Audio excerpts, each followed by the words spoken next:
Hello, everyone. Welcome to our 9th IBA Stage event of the year.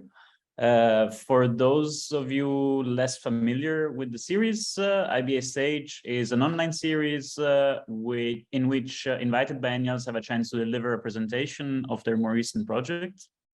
The series was developed very much as a response to impossibility of traveling during the last 2 years.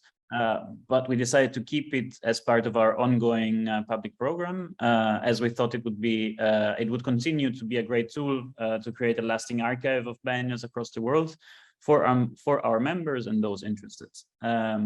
Before introducing our guests tonight, I want to quickly go through some very basic house rules so that we make sure that everything runs smoothly during the event. And first of all, I want to remind you that the event is being recorded and also currently streamed through our social media outlets. And I also want to take a minute to thank and to welcome everyone that is following through our YouTube channel, through our Instagram and Facebook Live and so on. Welcome. And then apart from this, for the rules, I just want to remind you that if you wish to speak, you can either use the raise hand function in our Zoom if you're part of the Zoom talk. You can also type the questions in the chat or try to reach out to us also through our social media channels. We have an eye on that. So if you're following through those channels, please feel free to write there as well. You are more than welcome and encouraged to keep your camera on during the Q&A, but we would like to ask you to keep it closed during the presentation as well. This is mostly for editing purposes after the event. Of course, if you have any further questions regarding the overall series or regarding any other particular aspects of IBA's public program and what we do and so on, please feel free to send us an email at info@biennialassociation.org. Having done all of this housekeeping, I am absolutely very happy to have with us today the makers of the 16th Lyon Biennale, which is currently ongoing. It started in September and it will run until the 31st of December this year, so the very last day of the year. I'm curious about what you have planned for the closing party, but this is maybe a question for during the event itself. To present the biennial, we have with us the director of the Lyon Biennale, Isabelle Bertolotti, who is an art historian trained in the Université of Lyon 2. Isabelle has been artistic director of the Lyon Biennale since 2019 and director of MAC Lyon since 2018. She was co-founder and artistic co-director since 2002 of Rendezvous, an event dedicated to the emerging French and international scene, recently included in the Lyon Biennale. And also with us today is Sam Bardaouil, sorry, who is representing also his co-curator and partner Tim Felbrath. Both of them are director of the Hamburger Bahnhof Museum of Contemporary Art in Berlin, and founders of the multidisciplinary curatorial platform Art Reoriented, which they launched in New York and Munich in 2009. They are curators of the Lyon Biennale now, of course, but also of the French Pavilion at the Venice Biennial for those that have been to Venice or that want to go to Venice, since it's still open for a few days. We're affiliated curators at the Gropiusbau in Berlin from 2017 until 2021. I'm cutting your CV very short. You have a much more extensive experience, but I thought these were the most relevant elements. Thank you both very much for joining us tonight. It's great to have you here, and we really look forward to hearing more about the Lyon Biennale. Before we start, we want to run a quick video that was produced for the Biennale itself. So I'll run the video and then we come back and you can start the presentation.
Well, that was a 1 minute, but in that 1 minute, I think you managed to concentrate a lot of the things that were happening in Lyon, and it was absolutely fascinating, even for someone like me that has not seen it directly, unfortunately. Maybe I will still have time.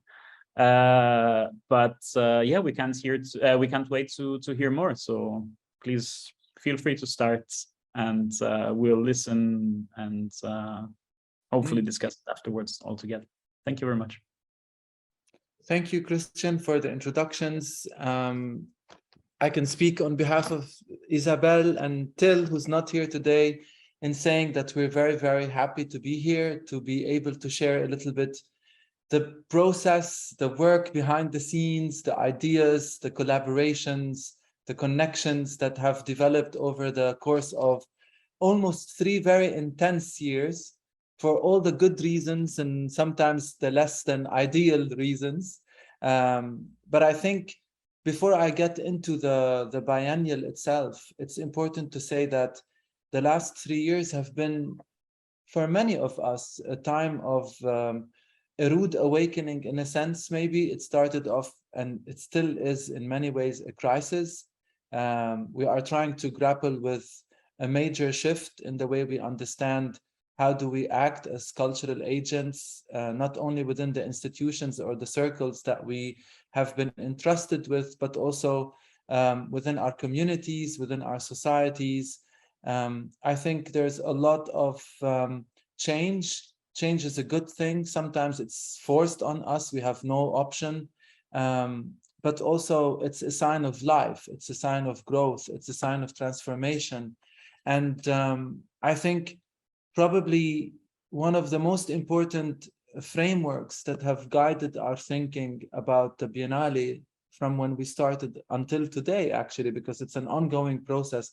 An exhibition continues even after it closes. Are some of these questions and some of these considerations and pivotal shifts that we are all thinking about and encountering, from the smallest, minutest details of our daily lives to the bigger existential questions, of humankind or life.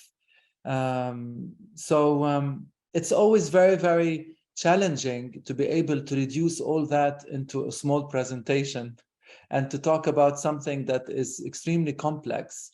On one hand, it's never fair, because you end up speaking on behalf of so many people that have each contributed to this very, very complex journey in their own way. It's not just about the curators, it's not just about the artists, it's about so many people. We always say that putting together an exhibition on this scale is like creating a small town. It's like a village. Thousands of people really get involved in making something so special. And I would like to, even if it's in a metaphorical way, to bring them to your attention and to say, please be reminded that this is not just the work of one genius mind. It's actually the work of so many hardworking people that are each giving something, to make this possible, especially at a time when things are so challenging and so difficult. So that's the first thing to say.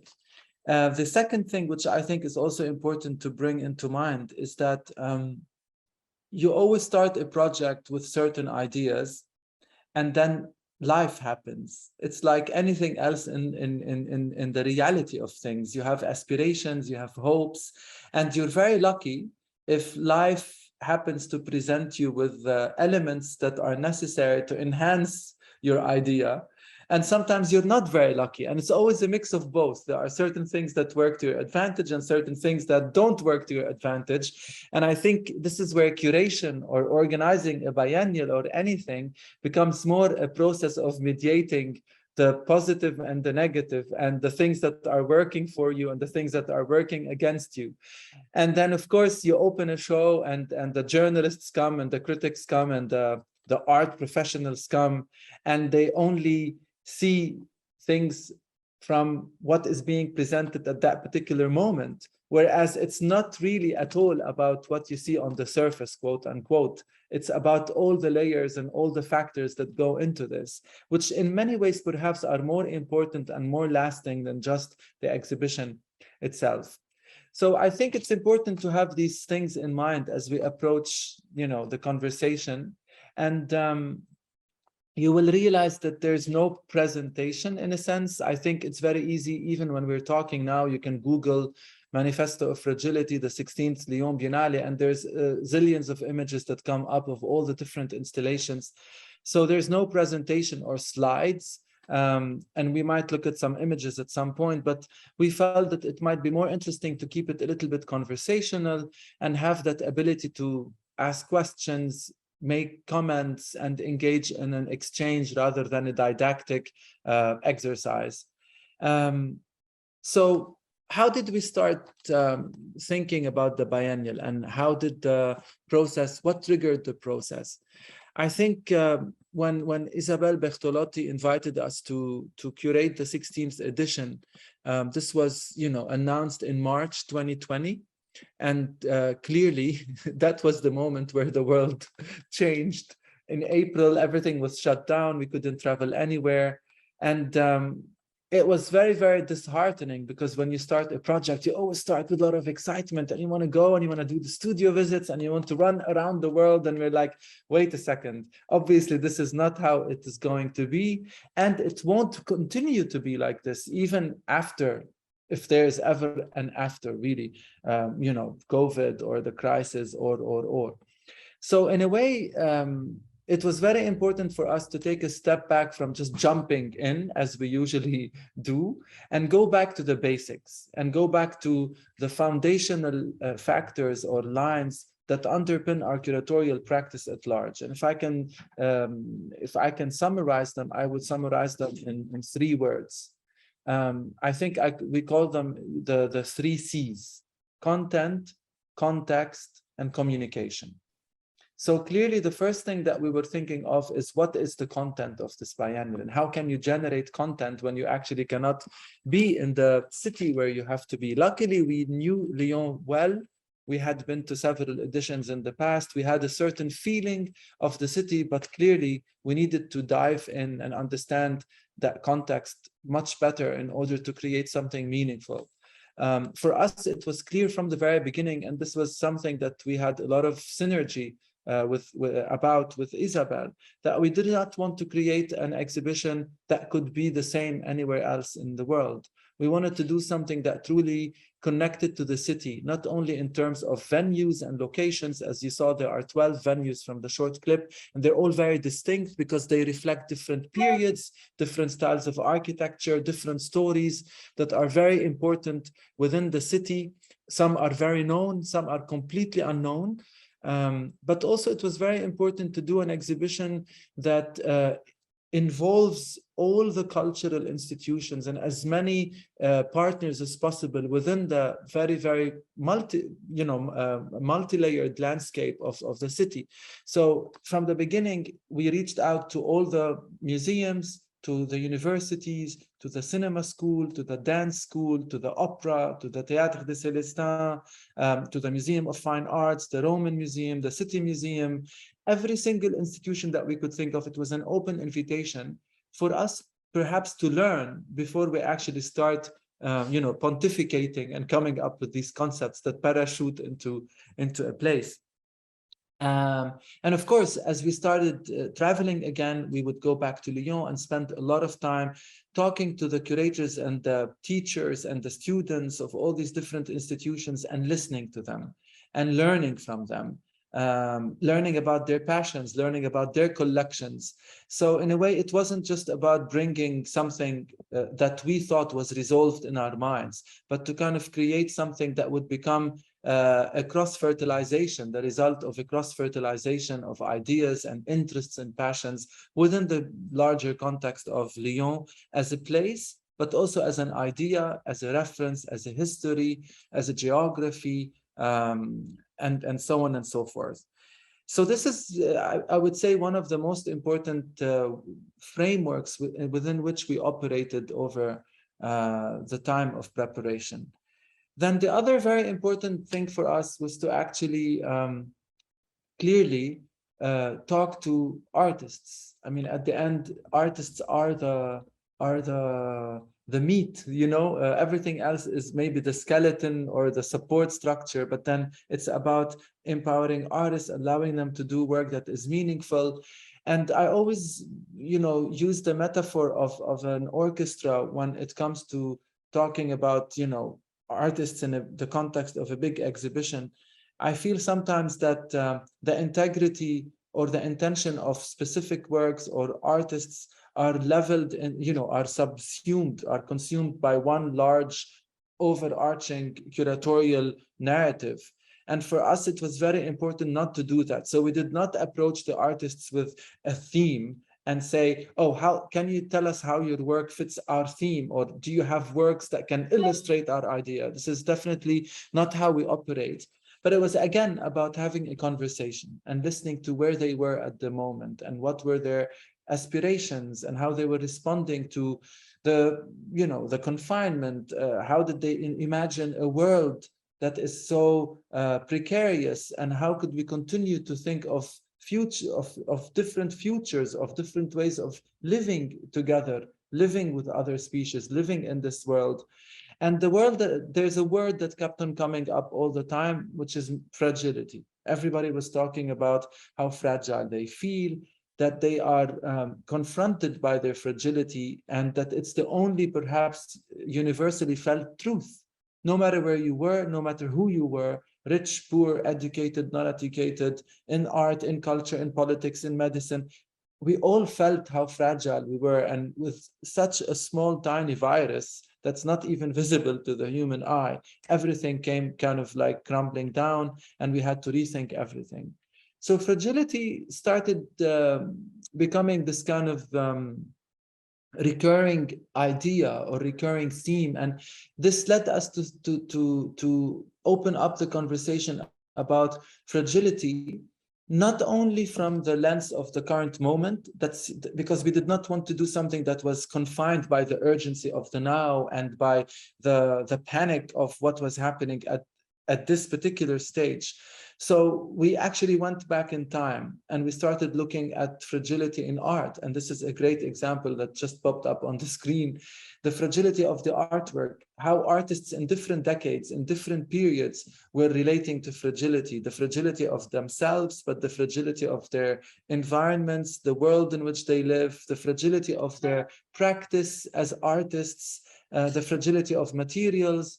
And this really, really was a very important key moment in our thinking about the biennial, because it became very clear to us that the only way to talk about fragility today without boxing it in the anxiety of the current moment is to open it up to a more trans-historical approach.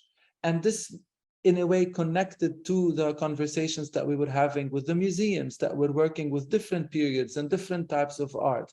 And this also became a way through which we started thinking about the collapsing of histories. So you see a historical work like this healing urn from the collection of the Museum of the Hospice Museum, you know, the Hôtel Dieu, sitting in the archive of a printing press that is now in a hangar, you know, in a warehouse in Ville-Urbaine, which is on the outskirts of the city center. So a lot of things started coming together in this very homogeneous and organic way.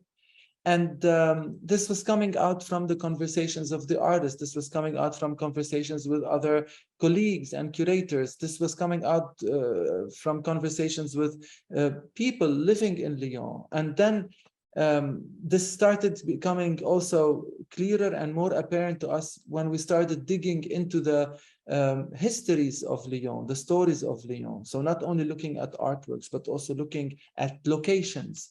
And what do these locations tell? What kind of fragilities, what kind of stories happened in these places that relate maybe to what we're experiencing now? So Lyon is a city that experienced, like many other European cities, the pest, the plague several times in its history, which led people to erect certain monuments or to make certain vows that became the foundations for certain festivals, which continue until this very day in a very different shape or form. Traces of these vows or these stories are apparent in churches, in monuments, in public squares, in cathedrals, in civic institutions.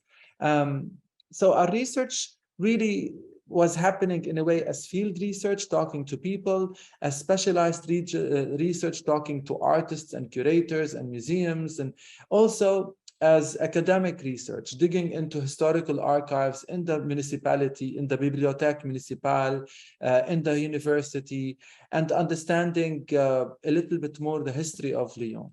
And so while doing all of this, and I will now arrive to how we came to the structure of the Biennale, while doing all of this, and this was kind of nurturing us on a theoretical way, giving us ideas for thematics, we came across two things that stayed with us a lot. And this is really the key into the biennial. This is how we figured out, this is our eureka moment. This is what we were looking for as a framework that allows us to pull in all these different strands and give them a certain structure.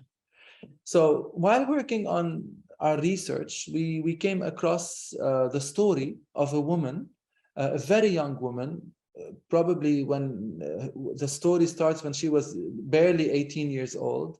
Her name was Louise Brunet. And Louise Brunet was working in the silk factories in Lyon. So she was a silk weaver. And for those of you who don't know, Lyon was a very important center of silk production for several centuries. And all the wealth of the city comes from that silk production. And they had silk factories in many other parts of the world. And they had silk trade connections all the way with the Middle East, with China, with Japan. And this young woman, Louise Brunet, in 1834, took part in a revolution in Lyon that was staged by the silk weavers against the merchants who were monopolizing their livelihood. You know, so it was one of the early examples of workers, you know, coming together, forming an alliance. It was a very Marxist revolution in a sense, maybe one of the earlier examples in modern history of what we can label as a Marxist revolution. Louise takes part in this revolution, and she gets sent to prison. And when she comes out of prison, she doesn't know what to do until a very rich merchant hires her to go and work in one of his silk factories that were in Lebanon, which is where I come from, a place that I know very well, that Till knows very well, because we've been working with artists in Lebanon. We've been there many times. And this was for us also another key moment. Beirut, Lebanon, and Lyon turns out had so many strong connections historically that we weren't even aware about. I never studied about that in the history books. So Louise goes to Lebanon to work in the silk factory of this merchant called Nicolas Portalis. And there she realizes that the working situation of the little orphan girls that were being pulled out from the orphans that were run by the Jesuit nuns who were supported by the merchants in Lyon were very bad. So she stages another revolution in Beirut, in Mount Lebanon. She gets sent to prison, and then she disappears. We don't know what happens to her. And this is where Louise Brunet became for us a metaphor, an introduction, a way to enter into the stories of all sorts of people who experienced fragility, but kept on insisting, on resisting, on fighting back, even though they are not the big heroes of history, that are not spoken about or written about in the history books. They are people who matter. And this is how the exhibition, the Biennale, in a sense, got structured. We start the Biennale with a show that focuses on the story of Louise Brunet, and it's a very poetic kind of exploration that mixes fiction and reality. So we have a lot of documents and artworks related to the silk weavers and to Louise Brunet from the archives, but then Louise Brunet becomes another person of another age, of another gender, living in another place that also experience a different type of fragility. And then since Louise ends in Beirut, and that's where her story finishes, this is where the exhibition picks up. So after exploring the fragility of one person through the example of Louise Brunet, we explored the fragility of a city through the example of Beirut. And for us, it was also important to do something about Beirut at this current moment, a city that is suffering a lot with the explosion that happened in 2021, with all the ongoing, political, social, economic problems, the unraveling of society at large, in a sense. It's very dear to our hearts, and we felt it was important to do something, again, about the resilience and the resistance of the arts community there. And our way of doing it was to look at a period, 60s, 70s, that is considered a golden age, and to ask the question, if indeed that was a golden age, why did we have a civil war in 1975? Whose repercussions are still felt until today. The problems that we are facing today are still have their roots in that particular moment. So this was kind of the second layer surrounding Louise. Louise, the person, Beirut, the city, and then from Beirut, we open up the conversation, we open up the exploration of fragility to look at examples of vulnerability and resistance coming from all over the world, from different times, different periods. And this is the third section, which we called a world of endless promise. Because in a sense, what we were trying to evoke in our exploration of fragility is not a defeatist kind of attitude. Because for us, fragility, since it is inevitable, since it is a part of our condition, our human condition, our lives, no matter who we are, we wanted to position it as a generative form of resistance, as a site where it can allow us to be more compassionate, that allows us to be more, to rethink in a way our forms of resistance. It's not about being loud, it's not about being powerful all the time. Weakness can also be a way of asserting a certain position in the world that is equally valid and equally befitting and meriting our celebration and our protection. So this is kind of how all the ideas came together, the initial research, and this is how the context was informing the content. And then the communication, of course, is the third C that I started talking about. And the example that we have in front of us is a very strong example. We worked with, we also thought of the communication as an extension of the artistic content of the Biennale, and not just a tool towards just making more visitors come, or, in the more conventional way in which we think about advertising or communication. So we invited a studio of artists and designers and publishers that are based in Beirut and Montreal, called Studio Safar, to actually create the communication or the visual identity of the biennial. And they did a lot of research, and they came across the herbarium. Lyon has one of the largest collections of herbaria in the world that was collected. So it's a collection of samples of flowers, dried flowers that come from all over the world, 19th century, collected by the nephew of Napoleon. And it's a very important collection. But it was actually interesting because the flowers were used also to decide what kind of plants and flowers are planted in the botanical gardens in Lyon, which is in the Parc de la Tête d'Or, which is a very important, beautiful botanical garden from the time of the World Fairs.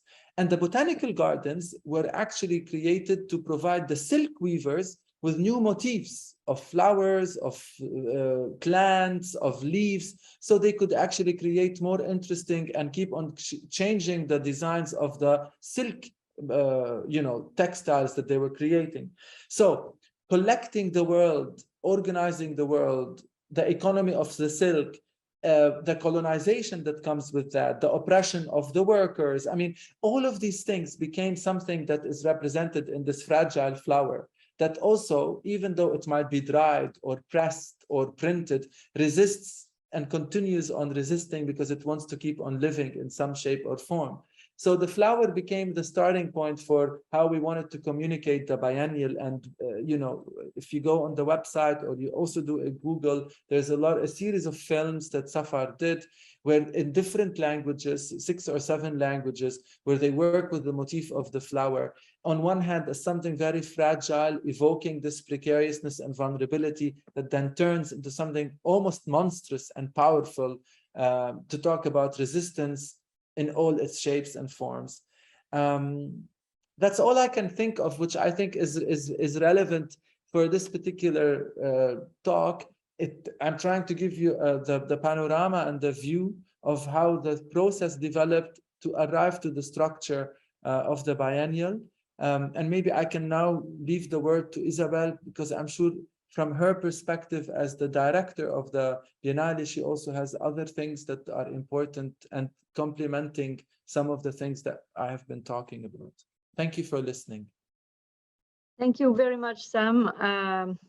You talked about a lot of things, but what I wanted to say first is it's a huge work you write, but the idea was also to be really connected to the city, and it was very nice to work with all the teams of the different museums and different places involved in this journey, as you said, and also I wanted to say that it was important also to discover artists coming from different areas that we don't really know in our countries, like for instance Middle East artists coming from different countries, for instance artists from Saudi, from Emirates, from Lebanon, and even in the focus you talked about Beirut. It was really nice. And what you showed a moment ago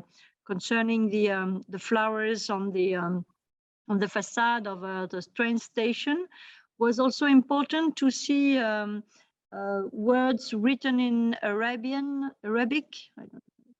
Sorry for my English, but it was also important to have new way of showing works all around the city and to organize a course.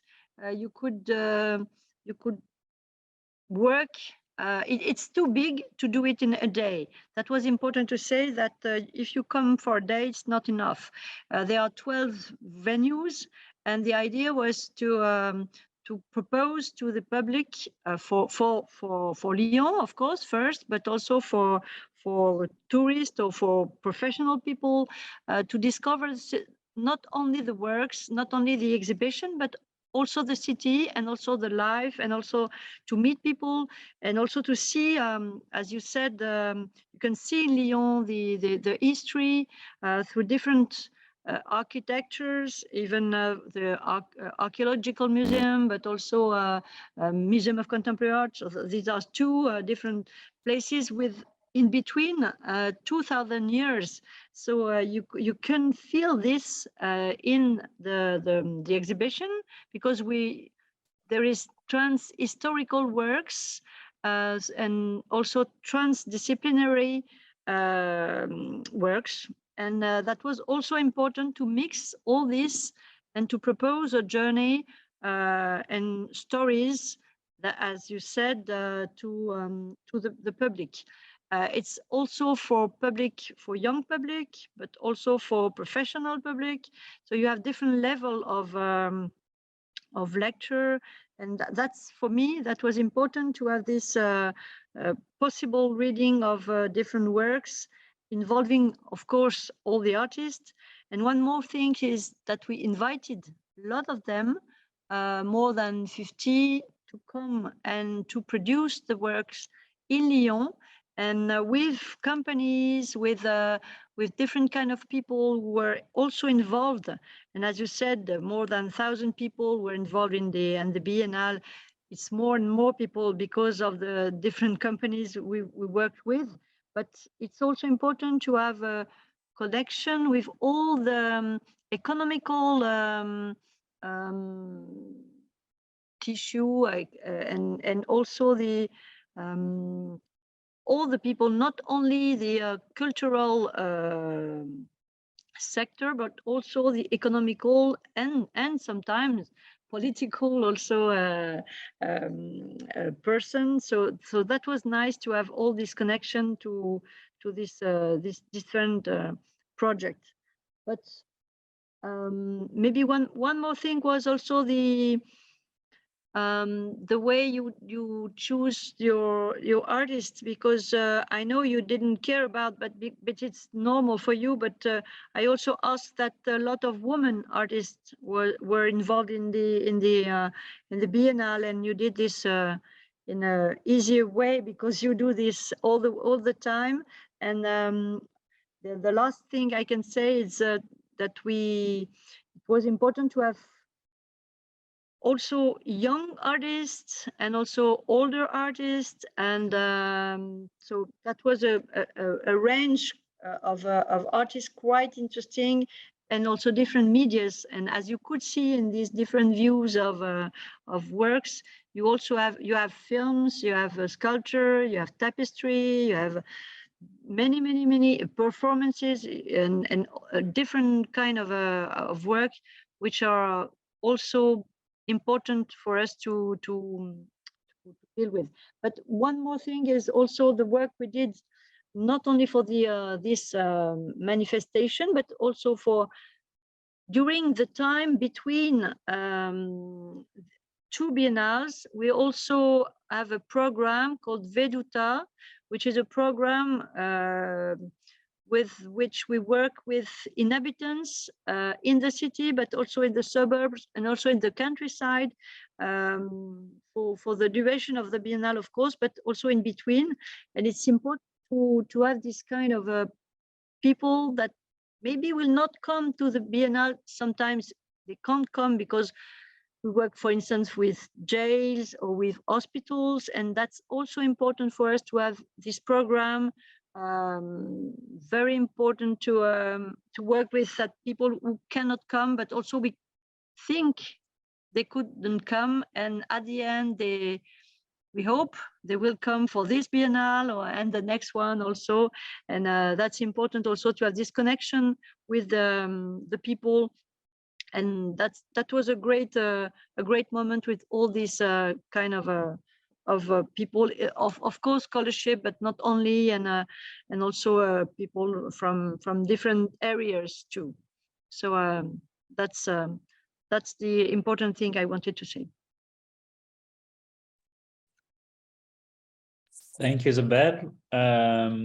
I'll jump back. It was great to hear such a passionate description from you, Sam, but I think also from Isabelle's side. It really feels like a project and a process behind the project that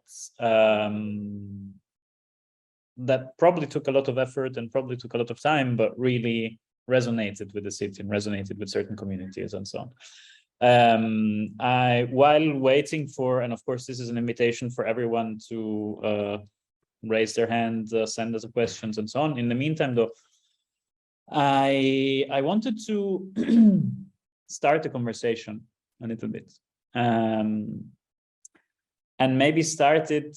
I wrote down some questions, and I actually wrote them down separate for you, Sam and Isabelle, but actually most of them are probably going to be something that you both can react to some extent.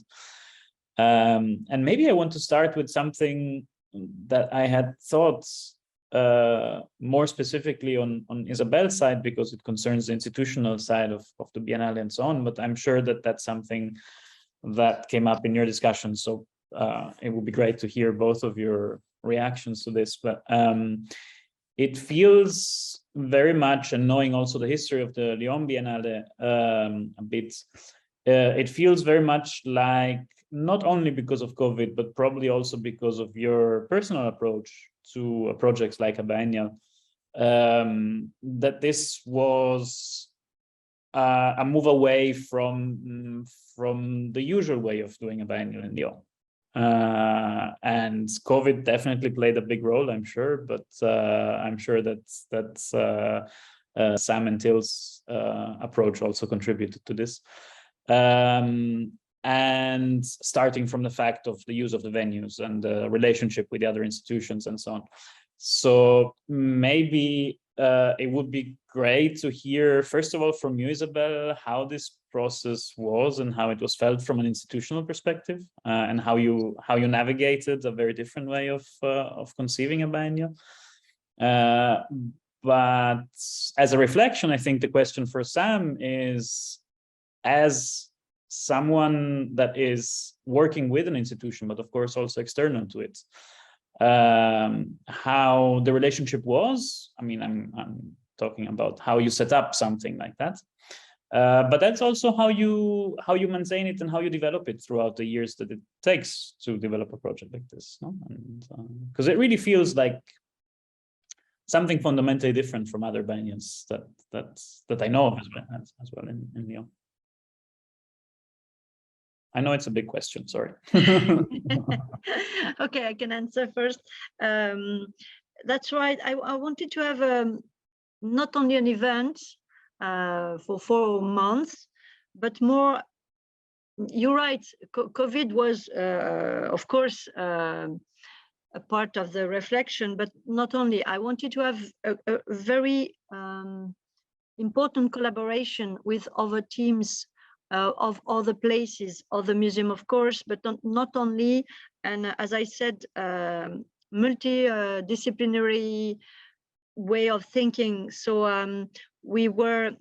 I knew how Sam and Till worked before choosing them, and I knew they were in that mood, and they were in the capacity of being connected with all these people, different, and also the history, because it was really important also to have this connection with the history.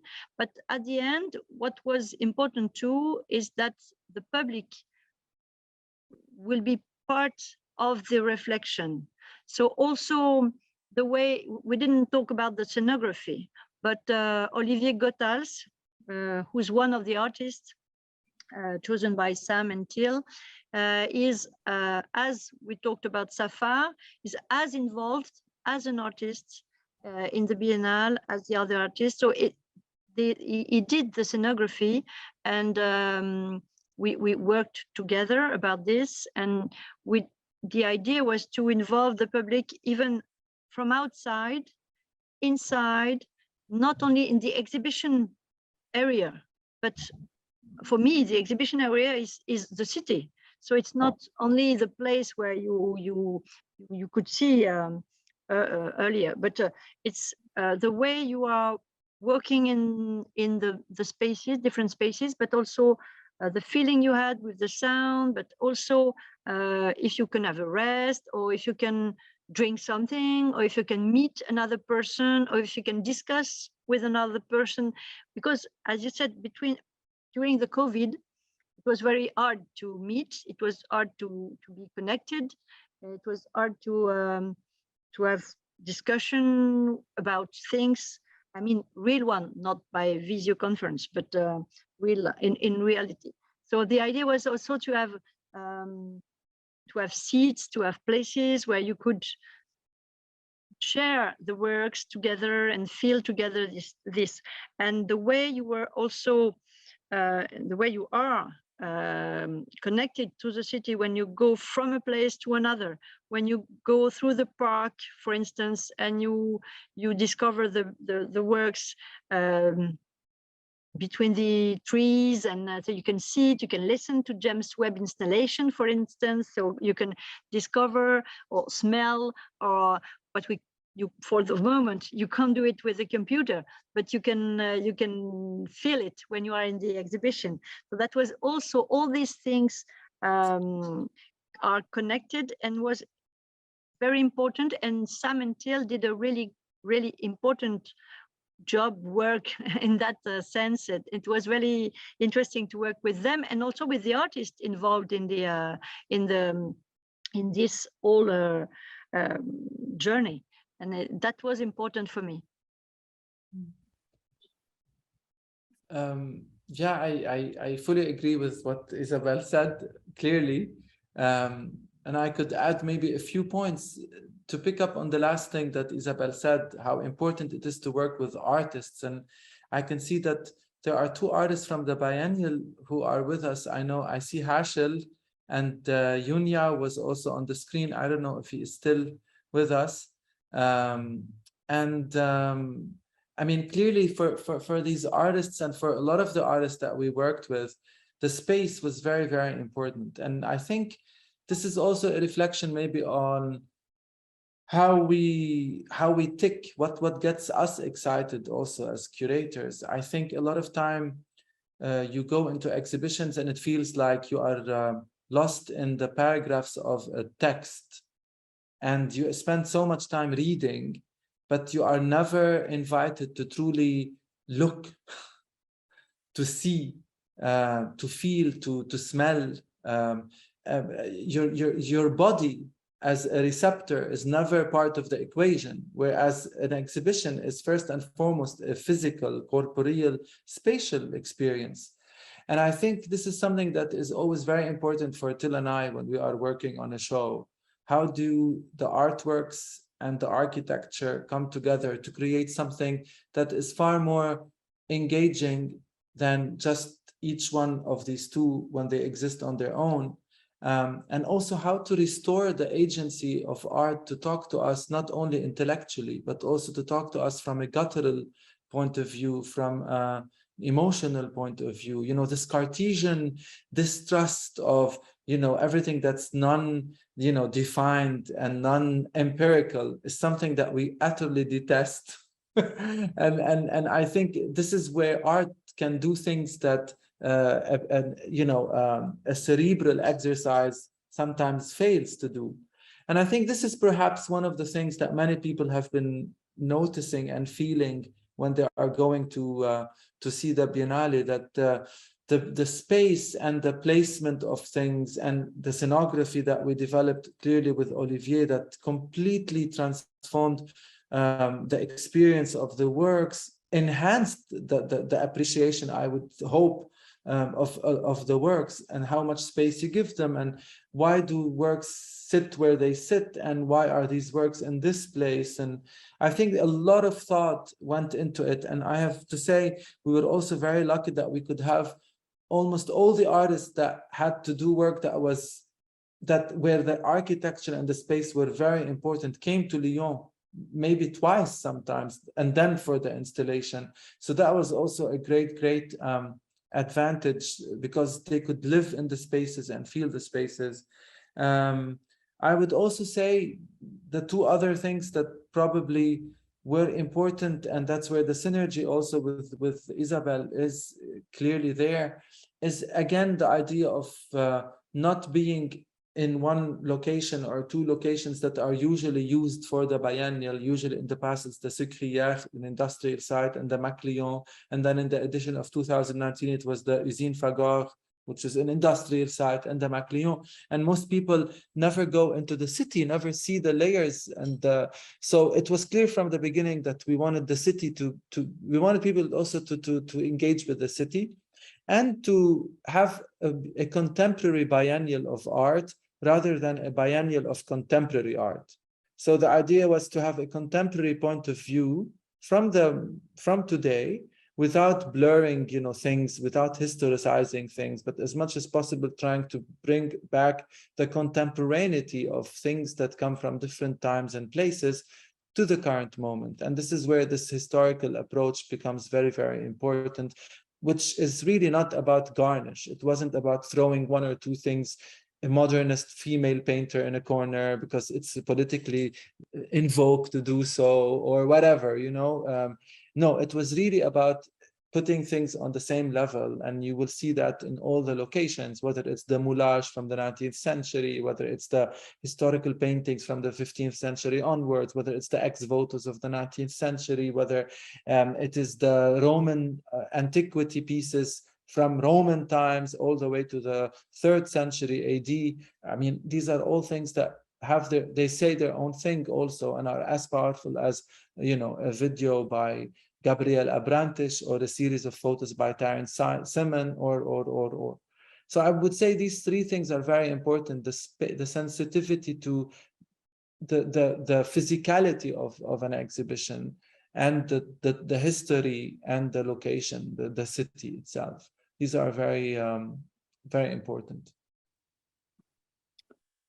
Maybe I can just follow up on that, because while looking at the pictures, while having read about the exhibition, this this will to inhabit different spaces was very obvious, no? And it definitely feels like it goes beyond a mere exercise of activating a specific number of institutions in the city, but it felt like it was a necessary act within your process of engaging with the city and with creating the concept.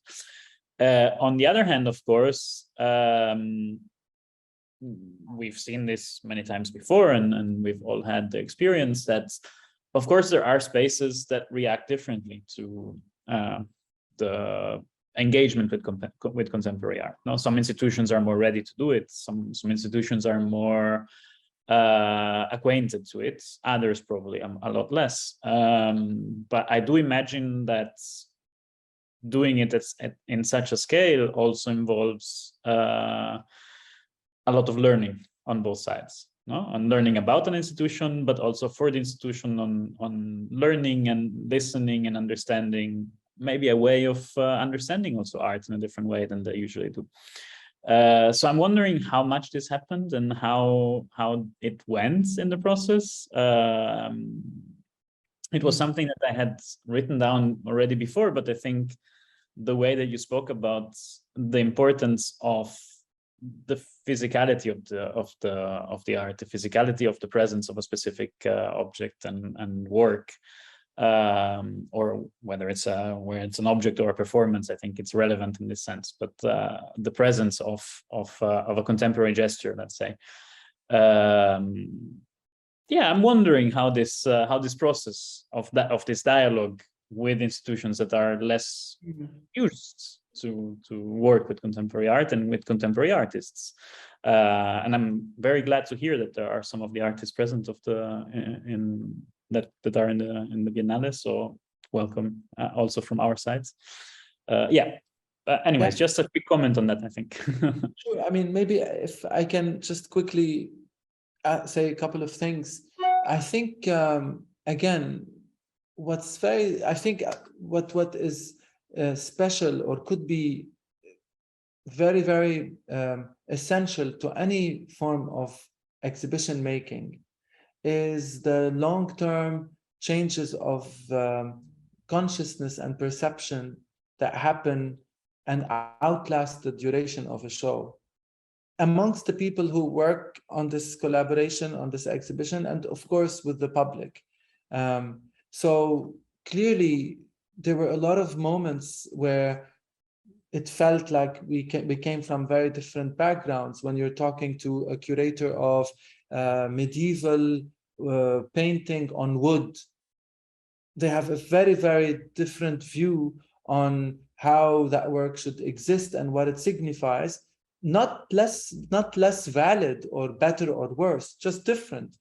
And it takes time sometimes to reconcile these differences in a way that still remains meaningful to both parties or all the parties involved. And this is where also a lot of practical logistical factors come into play that are beyond the willingness or the conceptual or creative intention that everybody shares. From, does the humidity in the space work well enough for the works? Does it, the transportation cost of something, do we want to spend so much money on transporting a very beautiful object that would look great in the exhibition, or do we want to use that money to support 5 artists to do new production, you know? So clearly this is where you arbitrate all these things. And I can tell you there are collaborations that ultimately did not succeed in the form of an object in the show, but they definitely left a trace in our collective psyche.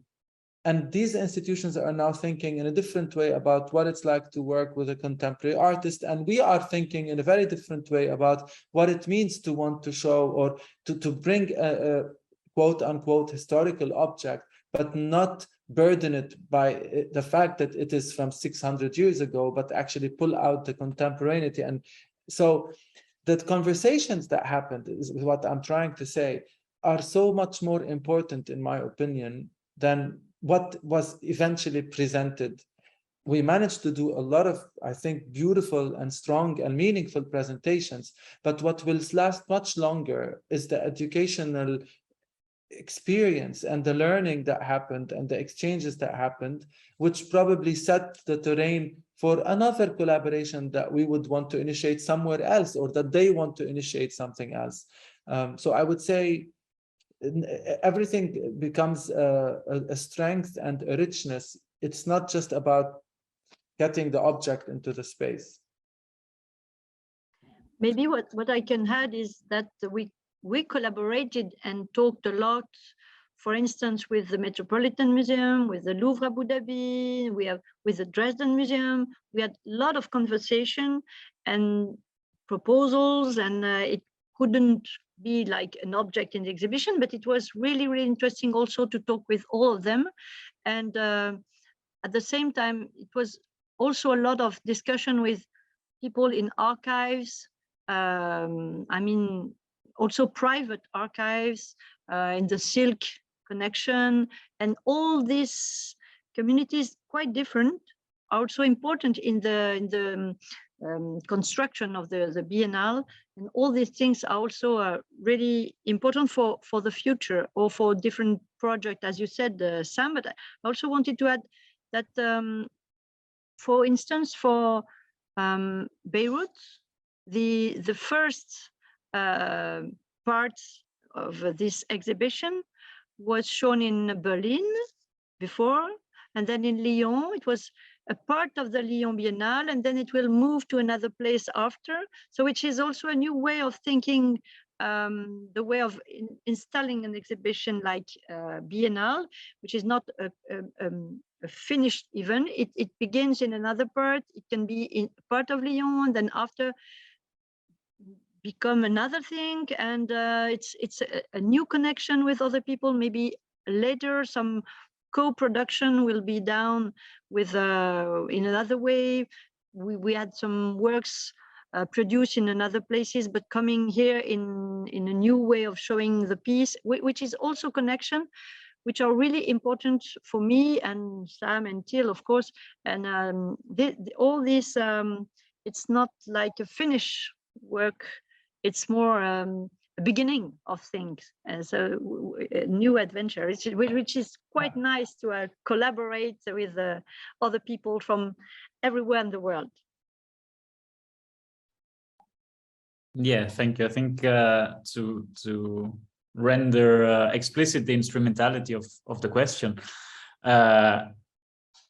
which is, of course, a biennial is an exhibition of objects, performance, videos, and so on, but it feels like in many cases its true strength is in the processes that it leads in and that it leads to, and so even a dialogue that ends up without a display of an object in a traditional or in a historical building and so on is still very much something that both you as the makers, but also the city profits from, I think, in the longer term. No?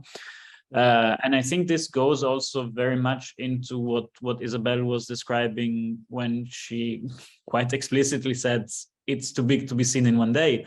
I think that's a trend that we see increasingly, not only in the case of Lyon, but also in other biennials that we saw this year and the previous years, and maybe a bit after COVID more than it used to be before, but I think it's a much longer trend. We had more time to prepare, that's why. Exactly. That's certainly the case.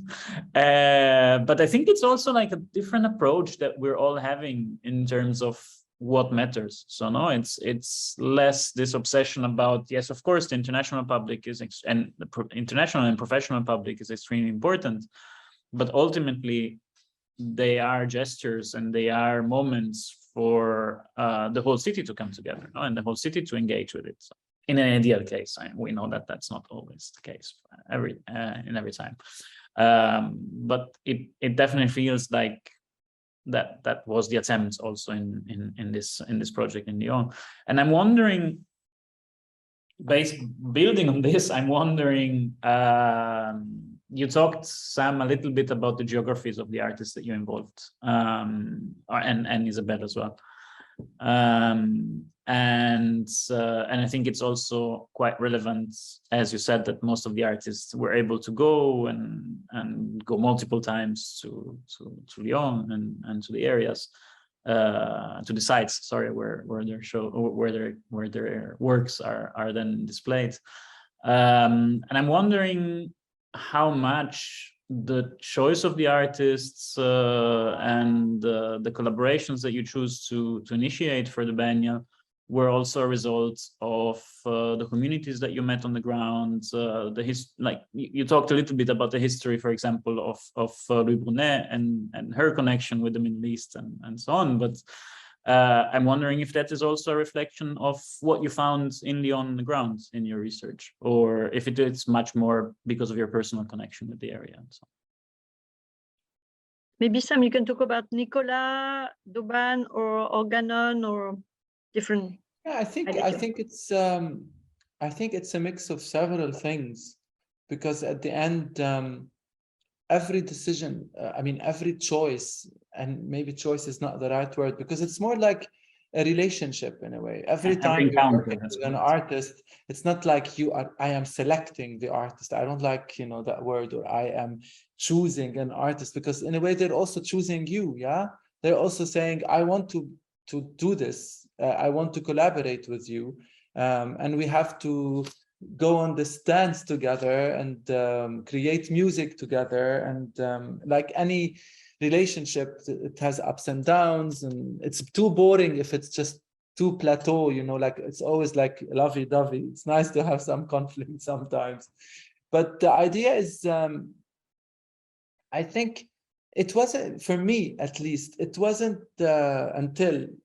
about, okay, we're doing research and we find certain things and then we try to match artists with the findings of the research. It doesn't work this way. It was more about capturing a certain, like something from the zeitgeist, like something that has its fingers on the pulse of the moment. And when you start talking to someone, you immediately feel if you're clicking, because you're kind of, and of course it's going to be based on a certain consensus, because we're building something together. That's the idea of a manifesto. It's about different people coming and saying something very clearly and in a very, very precise language and words. It's a very political kind of action to write a manifesto. And the writing happens by different voices, different people, different forms. In the Biennale, it's images and sounds and words and movement. And so, yes, there is consensus clearly when things click on a mental level, on a physical, on an emotional, on a conceptual, and that's how the community of artists and contributors and collaborators grows. So some of them were working on very specific issues that were very relevant to histories from Lyon, like what Isabelle said with Nicolas Dauban, who looked at a tribunal, at a martial court that took place in one of the prisons in Lyon in the 60s, where it was one of those very last incidents where an execution happened by guillotine, and it was a tribunal for Algerians who were considered terrorists, without going into the details. But again, an artist who's engaging in a very strong local incident that opens up the conversation about an ongoing kind of form of historical injustice that's not been resolved, that touches on issues of racism, equality, accessibility. So this is just an example. Or Organon Art Company, who are based in Marseille, but working with mostly with young people, students, teenagers, using historical texts, literature, plays to do reenactments of current political, incidents, manifestations on the streets, the oppression of the police, etc., etc., etc. And they create spaces where it's not just about presenting a final artwork, but it's about a discursive, ongoing project. So, it's a whole range. But if there's one thing that they all have in common, it's a very strong commitment to reflect on, at least in the context of this biennial, that was the red thread in a sense. Everything that is seen is a reflection in a different way on a different face of fragility, a different aspect of fragility, but in a way that is assuming it as a platform to push forward, as a way of rethinking the things that we take for granted and imagining new possibilities of existing with ourselves internally, with each other, with the world at large. And I think that's kind of, that was always the line. Yeah, it definitely feels like that, even just from the presentation today.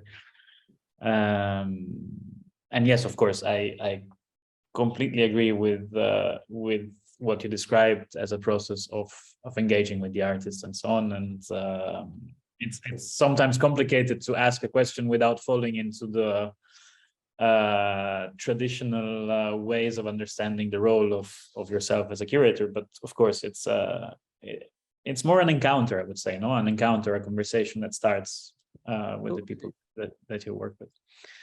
I want to wait one moment and encourage everyone, if anyone still has a question, to raise their hand, bring it forward, bring forward their experience if they want to talk about their. I also want to say that I'm very happy to see Melody with us. Melody is, we worked with Melody in 2019, actually. In November 2019, we were invited to the Shanghai Academy of Fine Arts to teach a curatorial course for 1 month, and Melody was a fellow at the university who was helping us with the program. And it's so nice to see you, Melody. I'm very happy. The last time I saw you, we were doing karaoke in Shanghai. Yeah, thank you, Sam. Yeah, so it's lovely. I just finished my study this year and I graduated from Safar. Yeah, I just finished for the research for Shanghai Biennale. And also I'm trying to continue to research on Biennale things. So I'm very happy to meet you online.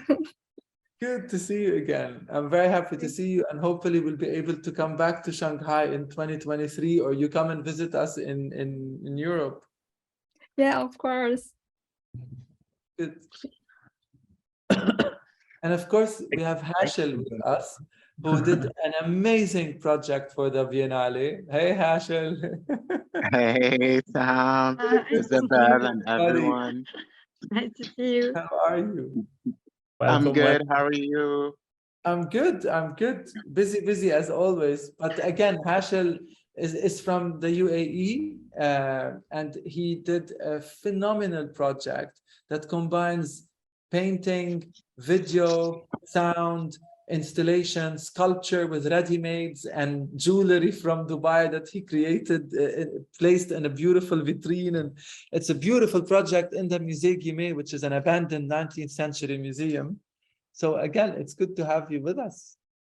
Likewise, it was a great experience, a learning curve for me, and I'm really grateful for this experience. And as you mentioned, like these invitations, like throughout, the preparation period, were very necessary for me. Like coming to Lyon at different stages to see the space, and then like respond to the architecture itself, and bringing back like history.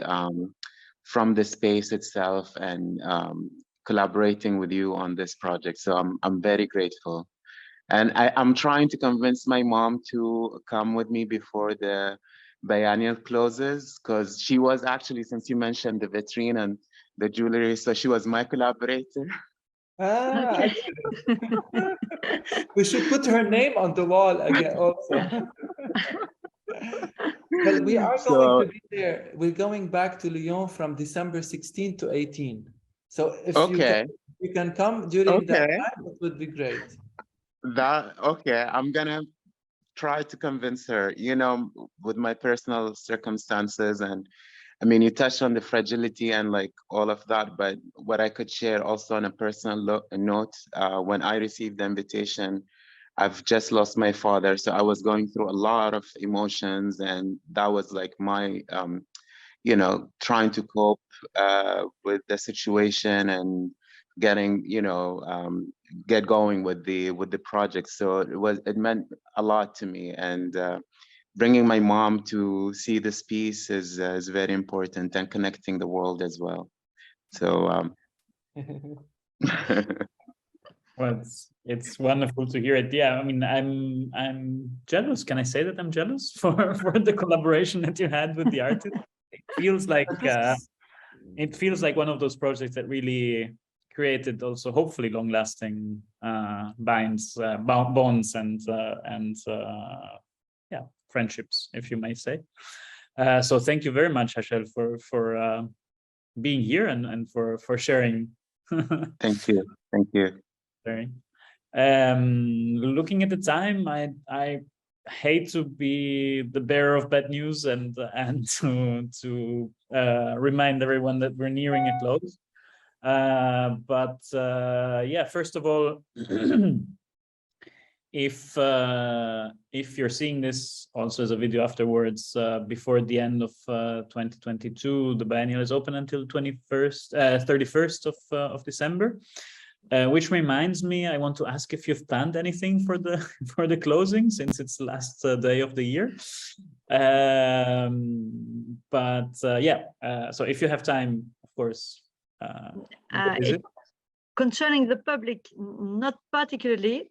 For the team, the artists, and all these people involved, it will be a bit later when we will de-install and have a good moment together. Nice. Great. And of course, we look forward also to hearing about future projects of Sam and Till in Berlin, in Hamburger Bahnhof, and their adventures there. Of course, another question would have been the difference between working on a scale like a biennial and a museum, but I think we'll leave this for another occasion in the future. I'm sure there will be that time as well. I think I want to really thank you all wholeheartedly. It was wonderful to see and hear a little bit. Of course, I realized that we just touched on the surface of everything that happened in Lyon for the last 3 years. But thank you very much for inviting us and for allowing us to share some of these ideas. And I have to say also, congratulations on all the hard work that you do as IBA to create this network and to allow for these moments of exchange and dialogue to happen. And we are all in it together, huh? So we all need to support each other in every way we can, because at any moment in time, art is a form of activism. It's not about just going down on the street, putting up an artwork in a space and asking people to engage with it. Is about creating an opportunity for people to think and to talk and to discuss. And this is extremely important at a time when we see the world continuing, unfortunately, to go in the opposite direction. So we need each other. It really echoes also I think the situation not only of the arts, but everything related to many other aspects of our life that are beyond the material existence of our bodies echoes very much your approach and your reminders that fragility is the one thing that unites us, and that can also be it can be something to build a strong message around. No? Absolutely. So yeah. Wonderful. Thank you very much. Thank you very much, Christian. Yeah, And thank you, Isabelle. everybody. Thank you, Sam. And we hope to see more of the Biennial online and live for those that can. And please keep following, of course, our social media channels and website for future events. I have to say that as well. And yeah, we hope to see many of you again in future IBA events. Thank you very much for tonight. Thank you. Thank you. Bye-bye. Bye-bye. Bye.